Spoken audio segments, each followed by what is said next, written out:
Welcome to A Drink of Wisdom with Nathan Drinkard. I'm Jay Wise. Thanks for spending some of your time with us. We're on Anchor, we're on Apple Podcasts, we're on Spotify, and you can find us in the video format at the A Drink of Wisdom YouTube channel.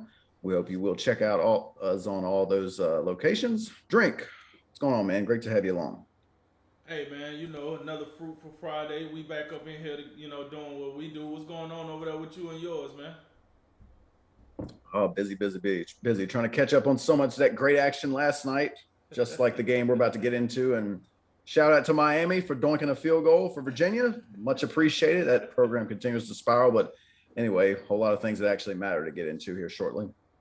Man, that's true. That's true. I was about to take a shot at Manny Diaz. I ain't gonna do it though. But with that said, hey, another day, another dollar. We back in here again. We gonna give the streets what they need. We see what they don't, and we're gonna say what they want. And set your plates cause it's time to eat. And last but not least, let's talk some sports, baby. And as always, let's roll, Jay. All right, this is episode 8 of season 3, where it's Brady versus Belichick. NFC West rivals are going to battle out for first place, and we preview a jam-packed weekend in college football. We're going to start with the Jacksonville Jaguars and the Cincinnati Bengals, one of the I'd have to say worst Thursday night matchups of the season. You did have two young up and coming rookie quarterbacks with Joe Burrow coming off the big injury, and the rookie phenom number 1 overall pick Trevor Lawrence. Jacksonville goes up 14-0 in this one at the half, but Cincinnati takes it to them in the second half. They outscore them 24-7 in the second half. They win the game on a last-second field goal. Cincinnati scores on all 4 possessions in the second half. Joe Burrow led them with 348 passing yards. He threw 2 touchdowns. Joe Mixon had a rushing touchdown. Big gains for Tyler Boyd. He had 9 catches, 118 yards. And CJ Yazama, something tells me he's going to be popular on the waiver wire this week. 5 catches, 95 yards, and 2 touchdowns. It was probably Trevor Lawrence's best game thus far because he didn't turn it over. 17 for 24 for just over 200 yards. James Robinson had 18 carries for 78 yards and 2 touchdowns. Anyways, Drink, that's about all the numbers I probably have room for. Does this game have you taken the Bengals more seriously, or do you need to see more before you take them seriously? Okay, so before I answer that question, I gotta ask you. Okay, you said this was one of the worst Thursday night games. Why did you? Why was it one of the worst? One of the It's worst games. Cincinnati and Jacksonville. Okay, It's, so you caught up in the names, but the game yes, itself yes. wasn't that bad. Right. I agree with that. I'm just talking about it as far as like you show me a promo of this game. I mean, if it wasn't for this show and like, our buddy down in Jacksonville, I'm sleeping on this one. That's why. All right, so listen, I personally thought, the NFL been either they've been very lucky this year or the scheduling department really know what they're doing. I think all the primetime games thus far this season have been pretty competitive, pretty compelling. And these are 2 teams that we ain't jumping up for joy to talk about, but they played a game, and I mean, listen, this game came down to a field goal. So with that said, I thought it was pretty competitive. Now to your question, it wasn't necessarily this game that made me believe in Cincinnati right now. It was actually last week's game that made me believe in Cincinnati against the Steelers. I would say because of last week's game against the Steelers, and then what I seen with that couple with Jacksonville not quite knowing how to connect the dots yet, I figured Cincinnati was going to come in here, steamroll Jacksonville, but Jacksonville said, hold up, we are an NFL team, we do got an NFL talent, and let us work, let us do something. So that's where I start. That first drive, Trevor Lawrence, he didn't look like he had the shakes all that much. He was getting the ball out. DJ Chark get hurt. His number 1 receiver get hurt on the 4th play of the game. You think, oh man, all right, that's probably the end of that. But let me tell you, man, this guy Chenault, he came to play. He really came to play. Listen, I know that when he was in Colorado, when he came out of Colorado, he was this big phenom for the Pac-12, and he was going to be, one of the better wide receivers to come out of the Pac-12. And I was hearing all this, and I'm like, yeah, that's cool, man. He kind of small, but let's see how it works. I want to say this like either his second or third year in the NFL, 1 or 2. I know his first year he was pretty not present, as they say. But last night, man, I gotta give him his flowers, man. He showed proof. Another guy, Arnold. I don't know I think it's Dave Arnold or David Arnold or Dan Arnold. something Arnold. Dan Arnold. There we go. Arnold. Yes. Once again, players on the Jaguars is how I feel about how you feel about the Jaguars in general. Like some of the players, I'm like, if it wasn't for this show, I wouldn't be talking about them. But yeah, here we are. Dan Arnold. I thought, listen, he only had 2 catches for 29 yards. But the thing is with his 2 catches, they came at critical times for a young quarterback. And I think it's little things like that is how you pick yourself up off the mat. Now, granted, most of Jacksonville action came in the first half of the game. Most of Cincinnati's action came in the second half of the game. So it was a tale of 2 halves when you watch this game. Jacksonville go up 14-0. People like myself like, I know good it got. Well, that the Jacksonville Jaguars ain't finna blow somebody out on a primetime game on the road. I know I ain't looking at this right now. And then the second half came and Cincinnati said, hey, hold on, Drink. No problem. Sit down, man. You're overreacting here. And they set me down promptly. And then, Joe Burrow came out here, dropped, shall I say, he was turned back the clock a little bit. And he came out here and he was tossing it over the field. I like how he's spreading the ball. Joe Mixon came alive in the second half. Even though he got hurt in the fourth quarter, he kind of took himself out of the game. But he came alive in the second half. And shall I say Tyler Boyd, the guy that's unforgotten now because of the acquisition of Jamar Chase. Listen, this dude, he got to be like, one of the top 3, top 4 slot receivers in the league. I think of him. I think of Tyler Lockett right offhand. Guys like that. But, hey, man, I like what I seen out of Tyler Boyd. I thought he came through. He made, so many catches for Burrow. He kept Burrow on track. Jamar Chase finally came along. And let me give some of that love to CJ. Old CJ out there. Every time he touched the ball, it felt like a touchdown. I mean, my God. This man Yak was something to see out there. Because when he caught the ball, he turned right up the field. He found the end zone. 5 catches for 95 yards and 2 touchdowns. But the average for each catch being 19 yards tells you, like, when he got the ball, he did something with it. And listen, he had 5 catches. He only got targeted 6 times. So he was doing his job out there, folks. So it was a lot to like from Cincinnati.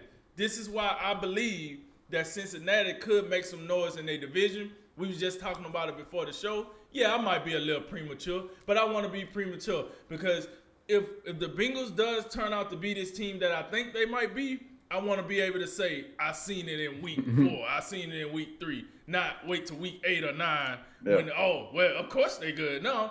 So I'm looking at it, and it was like I said, it was a lot of good things. Now I don't know if Mixon gonna be out for some time.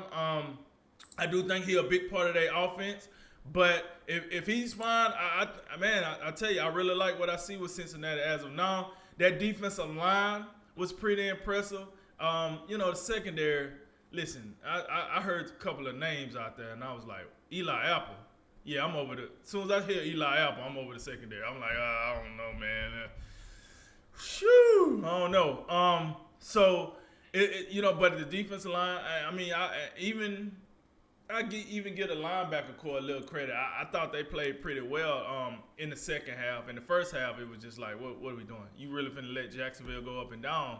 But I don't necessarily think that was on the defense as a whole. But, long story short, to answer your question, I do think Cincinnati will be a surprise team. I just got to see them against the likes of the Browns in their divisions. I want to see what they do with the Ravens. I honestly think the Steelers' goose might be cooked. Unless this offensive line just all of a sudden wake up and become the Dallas Cowboys, I don't know what to tell you.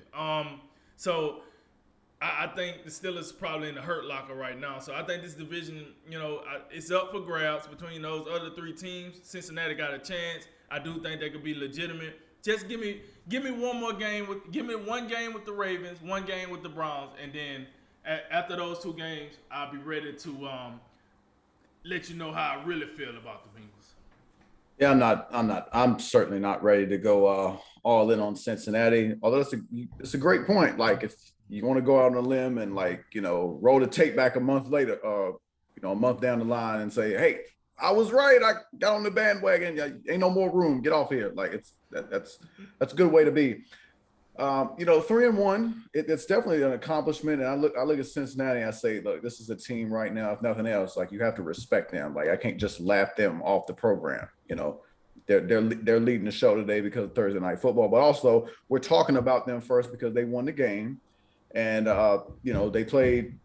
I thought the first half they got. I thought Jacksonville, pushed them around a little bit with James Robinson and the Jacksonville offensive line. But they certainly, I don't know what Zach Taylor said in the locker room, but they came out and they responded and they played with a different level of purpose. But you do have to acknowledge that this is their second win in 3 wins where they've needed a last-second field goal. Their games so far, they beat Minnesota in overtime. We know Minnesota's been struggling. Chicago, they lost that game by 3. We don't know what to make of Chicago because we don't know what quarterback they're going to trot out. The Pittsburgh game, I think that really matters because that's a team that has pushed you around in the division for seemingly this entire century thus far. So they're good, especially at Heinz Field. So to go to Heinz Field and win that one by 2 scores, I think it's a big deal for the confidence. I mean, you beat Jacksonville. Jacksonville's just they're not very good. I mean, we really can't sugarcoat it.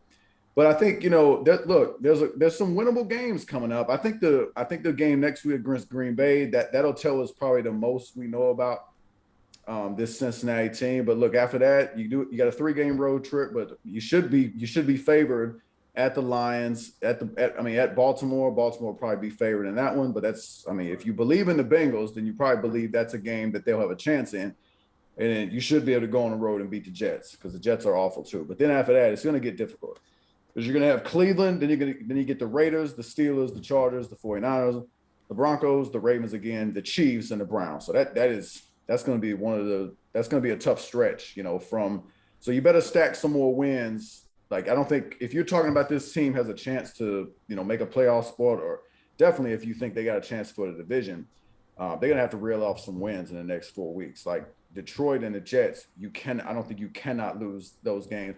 Just like if you feel this way about the Bengals right now, you couldn't have lost last night's game. You know what I'm saying? So, that's where I'm at on Cincinnati. I think the most impressive thing I like about them is, Joe Burrow looks like an NFL quarterback. Like he looks like he gets it. Like it doesn't look like the moment's too big for him. Even before the injury last season, he looked to be, fairly comfortable. He's got a decent assortment of weapons. Jamar Chase, the preseason drop issue, it doesn't look like he's having that anymore. I think you're really seeing that their chemistry from their LSU days is really, taking fold. The offensive line, from what I can tell, and I know Jacksonville's no defensive juggernaut, but Cincinnati's offensive line held its own. They, were able to, open up some lanes for Joe Mixon as the night went along. And yeah, you said it, Tyler Boyd. He's really good. He's got to be one of the more underrated guys in the league that people, across the country don't know about. I thought Uzama's performance was eye-opening. And, of course, we already talked about Jamar Chase. So, if nothing else, I'm a believer at this point in Joe Burrow. It's just a matter of does he have enough around him? And, is Zach Taylor, is he a guy you can believe in? I'm not sure about that yet. I know he worked under Sean McVay, but I'm not ready to go all in on that just yet.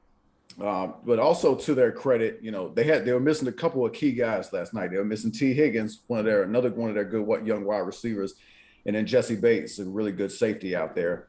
For the Jacksonville side, this was certainly encouraging because they were in the game in the first 3 weeks. Houston I think Houston surprised everybody with how they played in week 1, beat them up. Against Denver. Denver's defense was just too much for the young quarterback. Arizona, they were kind of in the game at the beginning, but as time went along, I don't think they stood much of a chance. This was really the first time where Jacksonville came out and it looked like they belonged on the field with the team they were playing. Played a really good first half. I thought their defense was highly impressive. they only had, I think they held Cincinnati below 100 yards in the first half. And then, it's a tale of two halves. I mean, just like for Cincinnati played the second half, Jacksonville played the first half, and the second half was a question mark. They could not get a stop in the second half. As I mentioned earlier, Cincinnati had the ball 4 times. They get 3 touchdowns, and then they kicked the game-winning field goal on their 4th and final drive. So, overall, I'm looking at Jacksonville, and I'm like, man, that's, we thought coming in, I mean, we knew they were awful last year. I expected their offense to be better. And I figured they'd struggle on defense, but I mean, this was one of their more winnable games. And when you're a team like Jacksonville, I mean, you start looking at this schedule and you got to wonder, like, when's the next chance we're going to have for a win? You might have to go to the end of November, because that's when you get Atlanta. And then in December, you get a day after Christmas present against the Jets that maybe you'll win that one. At this point, like, I know we both had questions about Trevor Lawrence. I think we've been vindicated to some degree. I mean, let's face it, that last night was the dude's best performance, and it was simply because he didn't turn the ball over. I'm looking at what he's doing right now, and I thought he played pretty well last night, especially in the first half. But I think far too often, and I'm sure this has to do with some of the personnel around him, but it seems like if the ball doesn't come out on time, and things get really dicey, and the guy's got really good mobility, but if the ball's not able to come out on time, then it seems like it get a little sketchy back there. Like, he out here scrambling, and he's out here retreating like 20 yards, and then he's just, throwing the ball all over the place. It doesn't look like they're there yet. I think, losing DJ Chark, that's certainly, I don't think that help matters. I did like what I saw from Dan Arnold. I'd like to see them utilize him a bit more. And of course, Chenault, he was pretty impressive last night. I like what they do in the quick game with him. But I think, if Jacksonville moving forward, I think they got to look at the first half of that tape last night. And they gotta, be in the mold right now of, the Cowboys and Dak Prescott's rookie year. Because, like, I think they're more set up to be a physical running football team, because they were pushing Cincinnati around last night in the first half. James Robinson was, he was chewing up 4, 5, 6 yards seemingly every play. And I felt like they got away from that in the second half. And then, my last point about Jacksonville is, I don't know how this is going to be hard on Urban Meyer. I mean, Urban Meyer is a guy who in college, I don't think it's ever taken Urban Meyer a great deal of time to have success at any particular stop. This is going to take some time. It's going to take some time. And you wonder with a guy who, had to step away for health reasons at places like Florida and Ohio State, and maybe it was more than health due to, whatever shenanigans was taking place, whether it's Zach Smith or, whatever else is going on. I don't know. But I mean, there's one point where, they just put the camera on Urban Meyer, and he's just doing that little pose where he's bent over, his legs are spread all apart, hands on his knees, and all you see is the top of his head. And they just keep the camera on for a good, like, 10 seconds. And like, oh, Urban, are you there? Like, I don't even think the game's that bad yet. I mean, I think it was a first half shot.